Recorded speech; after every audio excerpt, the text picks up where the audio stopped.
Dear student, आप सभी का JEE नीट की क्लास में वेलकम कर रहा हूं। जैसा कि हम आप जानते हैं कि जो 12th स्टैंडर्ड की केमिस्ट्री का चैप्टर है वह चल रहा है, रनिंग में, गोइंग ऑन में है, और उस चैप्टर का नाम है केमिकल काइनेटिक्स। रासायनिक बलगति के बारे में हम आप अध्ययन कर रहे हैं। तो आज का जो टॉपिक है वह है अभिक्रिया की दर या रेट ऑफ रिएक्शन, जिसकी परिभाषा है किसी अभिक्रिया की दर इकाई समय में अभिकर्मकों या उत्पाद दोनों के सापेक्ष आप किसी अभिक्रिया का रेट ऑफ रिएक्शन को डिटरमाइन कर सकते हैं। अभिकर्मक के सापेक्ष भी आप डिटरमाइन कर सकते हैं और प्रोडक्ट के सापेक्ष भी आप अभिक्रिया की गति को या अभिक्रिया की रेट ऑफ रिएक्शन को डिफाइन कर सकते हैं। प्रोडक्ट की सांद्रता परिवर्तन को कहा जाता है। मतलब कि अभिक्रिया में जो भाग लेने वाले रिएक्टेंट होते हैं या उससे बनने वाला जो प्रोडक्ट होता है उनकी सांद्रताओं में इकाई समय में क्या परिवर्तन हो रहा है, उस परिवर्तन को ही क्या बोला जाता है, उस अभिक्रिया का दर बोला जाता है। उस अभिक्रिया की दर बोली जाती है, फिर या उसी को बोलते हैं रेट ऑफ रिएक्शन। इंग्लिश में आप इसको डिफाइन कर सकते हैं, the rate of a reaction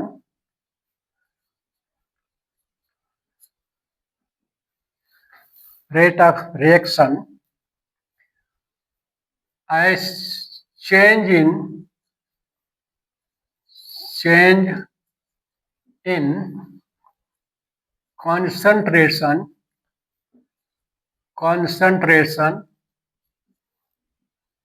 of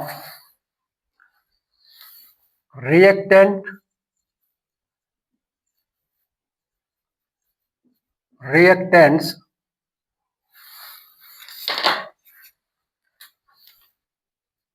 or product in unit time of period.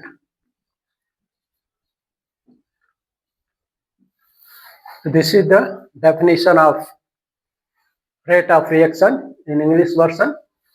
The rate of reaction is the change in the concentration of the reactant or product in unit time of period. इकाई समय में अभिकर्मक की सांद्रता या उत्पाद की सांद्रता में जो परिवर्तन होता है उस परिवर्तन को ही क्या बोला जाता है, उस अभिक्रिया का रेट ऑफ रिएक्शन। एक अभिक्रिया है, कंसीडर करते हैं, ये रिएक्टेंट है और मान लीजिए ये क्या है, प्रोडक्ट है। तो इस अभिक्रिया का रेट ऑफ रिएक्शन अगर आपको लिखना है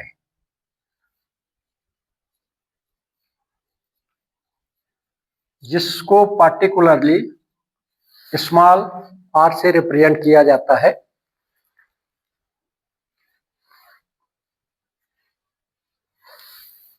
is equal to, in definition ये दिया है चेंज इन द कॉन्सेंट्रेशन। जैसा कि आप सभी को मालूम है, किसी भी भौतिक राशि, दो राशियों के जो चेंज होता है उस चेंज को सिंबलाइज किया जाता है डेल्टा से।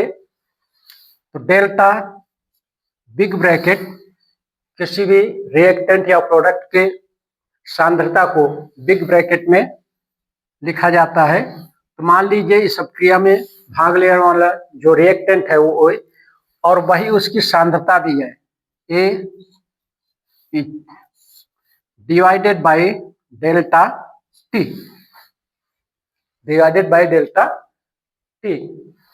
ये हो गया।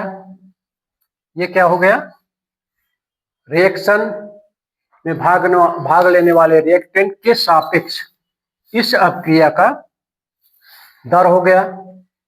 क्योंकि किसी अपक्रिया की दर आप दोनों तरफ से कर सकते हैं, रिएक्टेंट के विथ रिस्पेक्ट टू रिएक्टेंट भी कर सकते हैं और विथ रिस्पेक्ट टू प्रोडक्ट भी कर सकते हैं।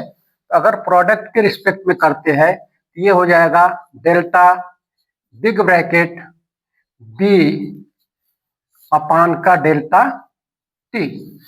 यहाँ पर टी, डेल्टा टी क्या है? समय है, टेकन समय है, इंटरवल ऑफ टाइम है। ठीक है, तो इस तरह से किसी अपक्रिया का रेट ऑफ रिएक्शन आप डिफाइन कर सकते हैं।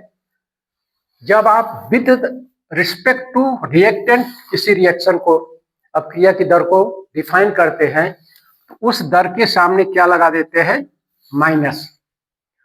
सदैव क्या है? माइनस लगाया जाता है।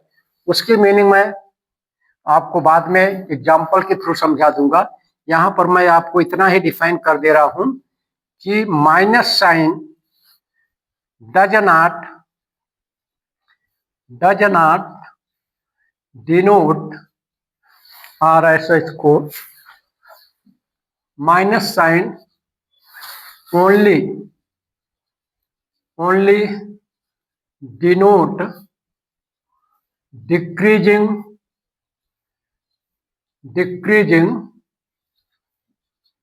in concentration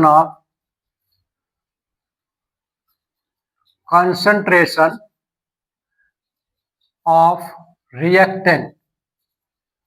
कहने का मतलब ये है कि रिएक्टेंट के कंसंट्रेशन में जो डिक्रीजिंग हो रही है उसको डिफाइन कर रहा है, न कि इस पूरी क्वांटिटी को डिफाइन कर रहा है।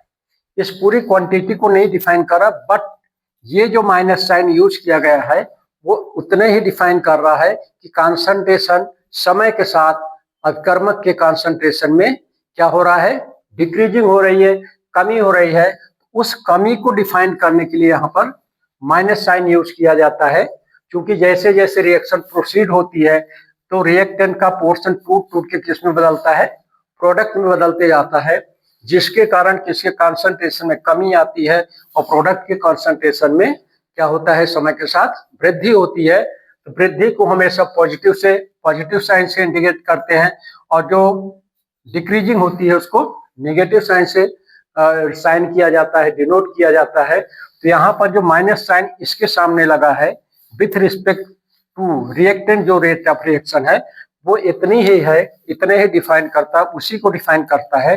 किसको डिफाइन करता है? Decreasing in the concentration of reactant. तो डियर स्टूडेंट, इस तरह से इसकी परिभाषा है। इसके आगे आप जानते हैं कि किसी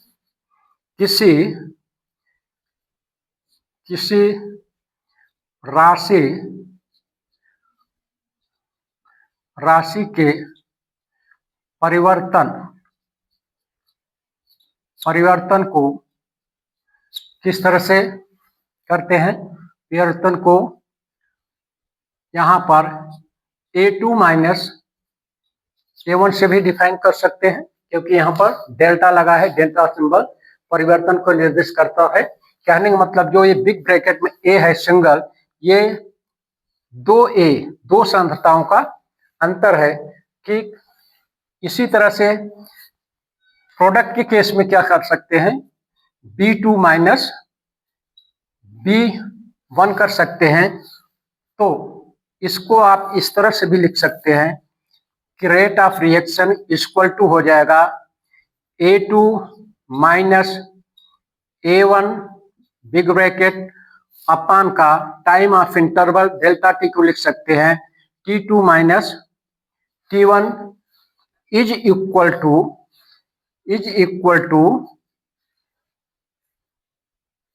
B2 minus B1 upon T2 minus T1। तो इस फॉर्मूलों को आप इस तरह से डिफाइन किया सकते हैं। इसका उपयोग तब किया जाता है जब टाइम ऑफ इंटरवल, किन्हीं दो समय के बीच में किसी अपक्रिया का आपको क्या करना है? रेट ऑफ रिएक्शन को डिटरमाइन करना है। तब इस मतलब इस फार्मूले का उपयोग किया जाता है। और अगर आपको डायरेक्ट दिया हुआ है लॉस या decreasing of concentration of reactant और increasing the product of increasing the concentrate of product, तब आप इस फार्मूले का यूज करके क्रिया का प्रोडक्ट क्रिया का रेट ऑफ रिएक्शन डिसाइड कर सकते हैं, डिटरमाइन कर सकते हैं। बस आपको ध्यान रखना ये है with the respect of reactant, जब आप क्रिया को डिफाइन करने लगेंगे, रेट ऑफ रिएक्शन को डिफाइन करने लगेंगे, तब उसके पहले आपको माइनस चिन्ह रखना पड़ेगा। माइनस साइन के साथ आप उसको डिटरमाइन करेंगे। और यदि आप प्रोडक्ट के साथ कर रहे हैं तो यहाँ पर आप पॉजिटिव ही रहता है। किसी संख्या के सामने अगर कोई साइन नहीं है तो उसको पॉजिटिव ही माना जाता है।